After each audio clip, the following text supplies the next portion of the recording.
Hey everybody, Mike Reese here, Martial Arts Chat. Just going to be doing some chatting about martial arts. Today was interesting. I found a friend and associate, Shihan Alan Woodman, posted Ip Man's Code of Conduct. And I'm going to read this first because it ties in with some of the news I found, which was, a little more disturbing than I would have liked. And this kind of goes into the topic of what kind of conduct are you going by? What code do you put forth into your schools, your training, your life? What are you showing others, when you're training others? What are you putting upon them? What are you showing them? What are they following you in? So Ip Man's Code of Conduct: remain disciplined. Uphold yourself ethically as a martial artist. Be respectful and honest. Serve your community and honor your family. Love your fellow students and classmates. Be united and avoid conflict. Limit your pursuits of bodily pleasures. Preserve the proper attitude. Train diligently and make it a habit. Cultivate your skill.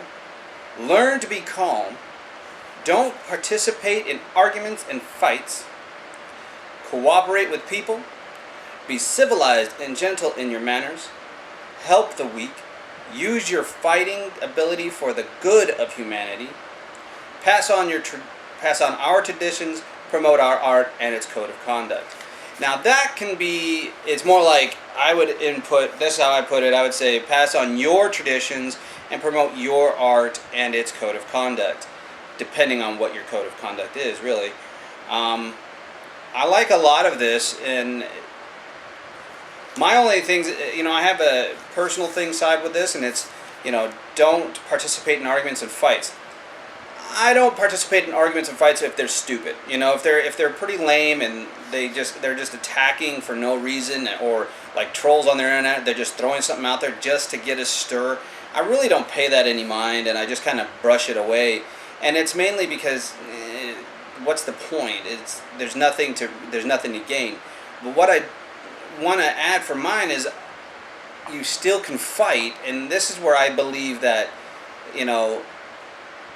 use your fighting ability for good of humanity. I believe your fighting ability is not just your physical capabilities, but if you have like an ability to talk to someone, or if you have the ability to have a good argument about something, or you have facts and you have something reasonable to show people and say, hey, this is without a shadow of doubt, please quit slandering a person, or please note the facts of what happened. I mean, that kind of thing. You know what I mean? And the reason why I say that is because if you don't do that, you're not fighting for anybody. I fight for the weak, also fight for the ones that are unable to fight for themselves. People still talk trash about Master Ronald Duncan. And honestly, his skill proved in itself, in my opinion. I don't care about anything else. I don't care about the stupid lineages. I don't care about dumb scrolls. I don't care about any of that. That stuff's, I don't care. I saw him do things, and I'm thinking, dude, the guy was ahead of his time about the stuff that he would do. Like how he would take a gun away, how he would do knife defense, how he would do... He was a real individual. He did things that now people are calling reality-based or something like in that context, or combatives. But he was doing it alone under his ninjutsu banner. And I think that, personally, that should have that should have been the big thing people should have saw, was his skill level, not all this BS about lineages and all that stuff. Because honestly, that's a whole nother thing, I think. But but I also like this: be united and avoid conflict.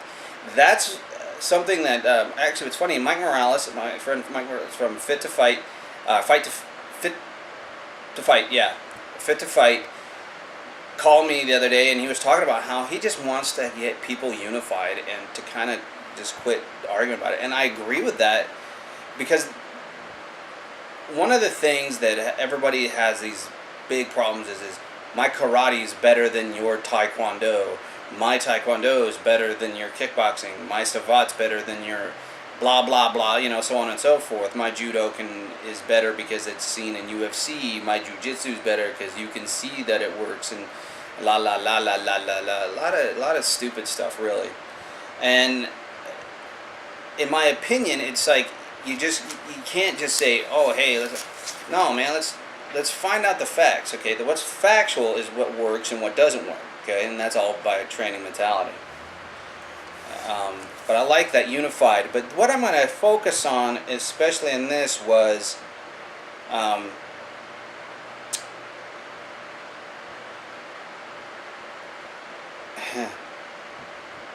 civilized and gentle in your manners. Okay, help the weak. So far you're with me, I hope. Limit your pursuits of bodily pleasures, which means self-control, in my opinion. Just have self-control. Serve your community and honor your family. Be respectful and honest. Okay, so I'm addressing this whole thing. And the reason why is because I read this report up in the Chicago area. I'm going to put this on me a little bit more. I read this report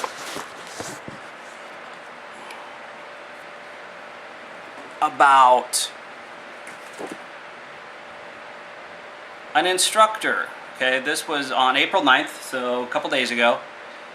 Martial arts instructor charged with molesting student 8 years old. Taekwondo instructor has been charged with molesting an 8-year-old student, reports CBS Chicago. I'm going to show you guys this guy's face, man. I'm going to show you that guy. That's the guy.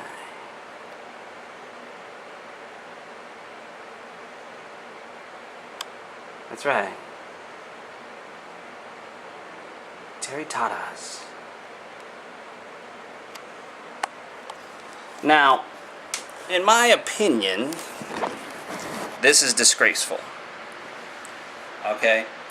This has caused many people, because he has more than just that child that he's met, because that child also has an older sister, and they've been with him since they were 4 years old. I don't know the entire lengths of this, but the report was of fondling, kissing, let's see, what does it say? Kissed, fondled, and groped a boy. So, I don't know the whole thing, but at the same time, even if those are allegations, these because it does say alleged, I believe. No, there's not an alleged, so either they're going to have to either retract this later on if it's not found later on not to be proven or not. But the same fact is, to me, this is a disgrace. Whether this is an alleged thing or not, if you're doing things that are that questionable, to the point where someone makes those kind of stories, they say those kind of things, I have to kind of look at that and say there's got to be substance to that. There's got to be some sort of substance. Especially when they're not even claiming alleged. They're not even saying it's an alleged thing, which means they haven't quite got into the thing. They're saying he did. And that's a disgraceful thing, man. And that's very disrespectful, not honorable at all. And I'm going to talk to the instructors now. We're here to protect people. And what I mean by that is we're here not to go out one by one and, protect them like, bodyguards. But we're here to help women, children, men, anybody who needs to learn how to defend themselves and how to be aware of situations just like that. We're responsible to train them, to teach them how to do that and how to defend themselves away from it. When you are now the problem because you're a bully, child molester, sexual advances to your women students, anything of that nature, you are a problem. You're unprofessional, and you are a complete disgrace and dishonorable, in my opinion. Because we are in the business of helping, not victimizing. And when we do that, we've set ourselves in a position of you are an absolute conundrum, and also you are the absolute problem. You're the epitome of the problem, and now it's like you're an oxymoron. You're helping them defeat you dork. So that's my biggest issue with that. We are here to help protect, not make them feel uncomfortable, not make them feel this, that. I'm gonna put this out here though. That is if you're being inappropriate. If they know the curriculum, you're not being inappropriate, and you're doing, the grabs and holds and all that stuff, that's necessary for them to learn, but they're around students and everybody's watching, and you're not doing anything, touching anything inappropriate, and you're just showing the maneuver, that's not considered inappropriate. Being inappropriate is you're doing things in private, you're doing things that aren't right, and you know they're not right, and you're secretly moving them away, you're isolating them, and all this considered. That's victimizing, because that's what all people do when they're victimizing somebody. They isolate them and they do everything in private, in secret. Okay? That's the problem. Don't be above all that stuff. I want us to rise above that and know that we can't be the problem. And this is what I have a heartache with. That guy probably has a school and has several students, probably several hundred students. It makes a decent living just doing his thing, and it's probably his living in his life. I hate that. And the reason why I hate that is because honest guys like myself, like Mike, like others that are out there, we're struggling to get the martial arts out there in an honest way. I struggled and flopped big time in my business when it came to the martial arts. And that drives me crazy when I think about things like this. It's like you can't make an honest living anymore if you're an honest individual. So April, I realized, is Sexual Assault Awareness Month. In Grand Junction, Colorado, Mesa County families are all getting excited, and they're going to the schools, doing kickboxing, taekwondo, they're signing up. So April is a huge Sexual Assault Awareness Month. And if you're in the business of self-defense, which if you're a martial artist, you should be, and if you are, you need to be going out there and promoting some sexual assault awareness, helping children, women, all that stuff, getting out there and helping them get good self-defense training, give them the good mental side, the education they need to see the things coming, what's not good, what they should be following, their awareness, all these wonderful things that self-defense should epitomize. So get out there. If you aren't doing it already, get out there and do this self-defense thing for your neighborhood. Support your community, do the things that you should do. I challenge some of you guys to do that. As far as, even in Grand Junction, Colorado, it's probably happening all over, but check it out, guys. Maybe you should get onto that. Just start making it about that, about the April Sexual Assault Awareness Month, or whatever you want to call it. Just make sure that you understand that it's that way. It's that month. So, and I want everybody to understand this. Okay, I'm not getting on anyone's case about that whole thing, but what kind of conduct do you live by? Okay. I want you guys to leave comments below, and I want you to follow me. You send it to me on Twitter at TFS Michael Reese. Just start sending me stuff. Follow me on Facebook. Go in a group. I'm going to leave links and stuff like that in the bottom. But I want you guys to start talking about this, and I want to see what people think. Give me your ideas. Give me your thoughts on codes of conduct. What's your code of conduct? My code of conduct, honestly, is very simple. Okay. I look at it and I say respect, honor, loyalty, truth. You know what I mean? Okay? Defend the weak. Basically, have integrity. Integrity is what you have. You're a good person even if no one's watching. Go figure that one out. Okay? So, we're going to just put that out there. Your codes of conduct. What is it? Is it shameful? Am I jumping the gun on this guy? Okay, am I being a little too harsh?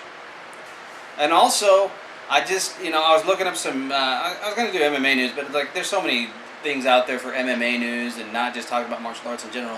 You guys can probably find that on your own.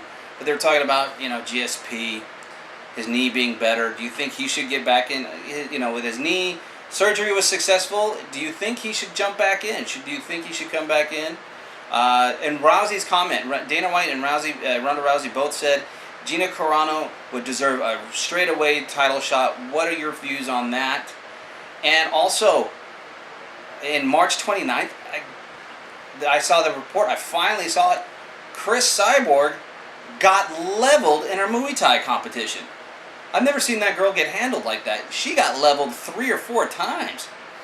So, give me your views on the Chris Cyborg Muay Thai fight where she got beat up. And see if you think that if they should have her and Rousey go at it. I'd like to see that fight. Leave your views and stuff below, and let's continue to talk about martial arts. Keep it honest, and I'll talk to you guys later.